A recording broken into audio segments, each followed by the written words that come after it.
Bonjour tout le monde. La dernière fois, c'était lors d'un séminaire de la Fondation.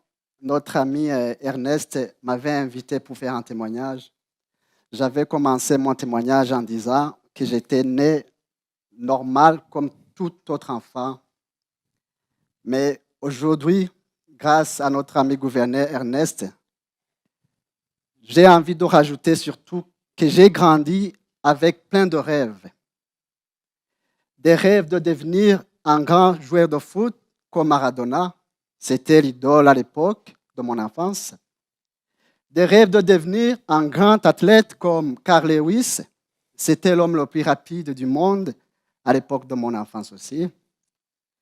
Des rêves de devenir un homme plus chic, plus romantique comme Richard Gere. C'était mon idole à l'époque de mon enfance et surtout dans Pretty Woman.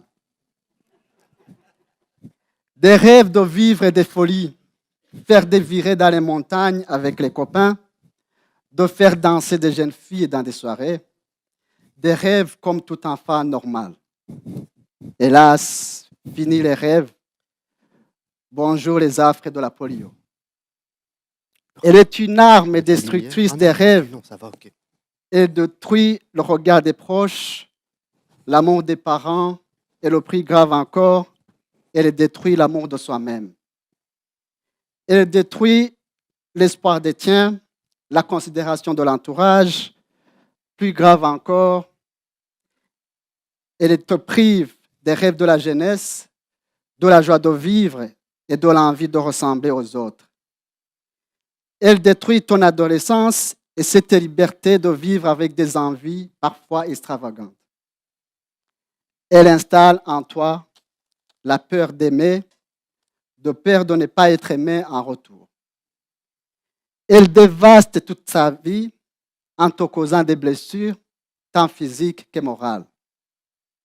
Elle te ralentit, surtout dans ce monde où la course est devenue un mode de vie.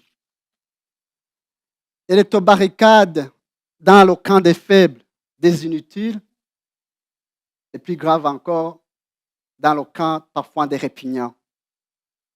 Elle te prive de l'école et par conséquent de la vie professionnelle, hélas, de la vie tout court. Pour les malchanceux, et ils sont nombreux chez nous, elle te renvoie dans la rue mendier pour vivre parce que ta famille a perdu toute motivation à te supporter. Voilà la souffrance de tous les jours pour nos victimes de la polio. Le fardeau porté par les plus faibles, la douleur invisible, mais marquée à jamais dans nos cœurs à l'encre indélébile. Je vais vous assurer, mes chers amis, que je détestais cette vie. Cependant, il n'est pas toujours une fatalité. Les victimes de la polio devraient être en cas d'étude de la résilience. Difficile, mais résilient, parce qu'il ne m'a pas empêché de me mettre debout, même si c'était difficile et pénible, et d'aller à l'école et d'être brillant sur tout mon parcours scolaire. Difficile, mais résilient, parce qu'il ne m'a pas empêché d'aborder et de tomber amoureux d'une très belle jeune fille, devenue plus tard ma chère tendre épouse. Hélas, malheureusement, elle n'est pas là aujourd'hui. Et mère de mes 2 enfants, une femme qui a su m'aimer et qui a su m'apporter la confiance qui me manquait très souvent. Difficile résilience parce qu'elle ne m'a pas empêché d'avoir 2 superbes enfants que je chéris plus que tout au monde et qui m'aiment en retour d'un amour incommensurable et inconditionnel. Ils sont ma plus grande réussite. Elle ne m'a pas empêché d'intégrer des firmes multinationales et d'y occuper des postes à responsabilité.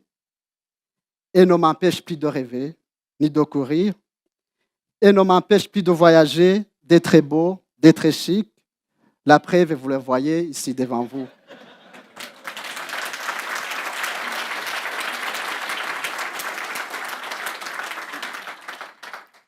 Elle ne m'empêche plus de marcher, ni de m'asseoir parmi les grands de son monde. La preuve, c'est vous, chère Auguste Assemblée.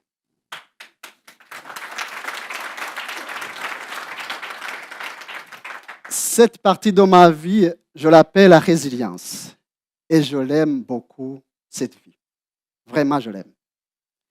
Tout ceci n'aurait jamais été possible, ni été le courage de ma défunte mère qui m'inscrira à l'école contre l'avis de beaucoup de gens dans l'entourage qui croyaient que c'était une perte de temps. N'eût été mon frère aîné de 3 ans qui accepta de me porter sur son dos sur un parcours de plus de 5 kilomètres qui nous séparait de chez nous. N'eût été les amis qui ont toujours cru en moi, cru en ce que j'avais de potentiel et qui m'ont toujours regardé d'un œil amical. La résilience aussi, c'est se lever le matin, prendre sa canne ou ses béquilles, accepter de mettre son appareil malgré les blessures et de marcher lentement, parfois en titubant et parfois en tombant et en se blessant encore et encore.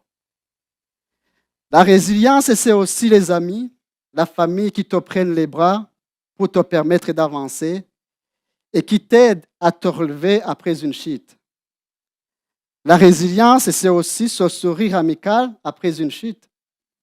Combien de mes amis m'ont dit, écoute, ce n'est pas grave, vous vous êtes habitués à tomber. Ça aurait été moi, j'allais me casser une jambe.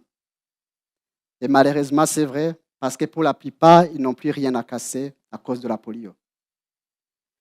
À tout ce monde, je dis merci et merci encore.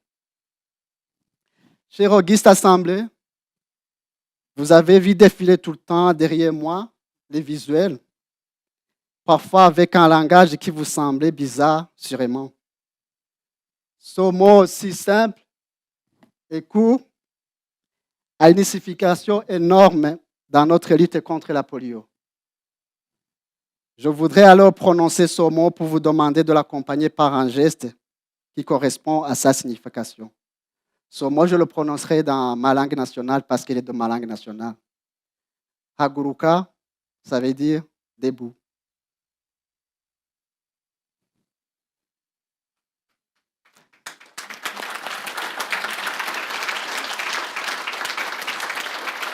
Merci beaucoup. Vous pouvez vous rasseoir.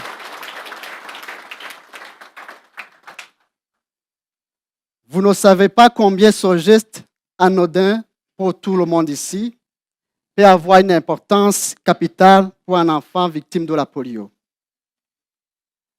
La résilience commence toujours par cette capacité à se mettre debout. Les uns n'y arrivent malheureusement pas, faute de soins et de suivi. Haguruka est un projet qui vise à faire accéder les enfants souffrant d'un handicap à la rééducation, la réadaptation et l'éducation. Dans les jours à venir, si vous me le permettez, je prendrai un bâton de pèlerin pour venir dans vos clubs afin de vous présenter ce projet et de vous demander de le soutenir pour ainsi permettre à ces enfants de se mettre debout et de marcher vers un avenir heureux. Ainsi, nous aurons contribué au bonheur de l'humanité. Merci beaucoup.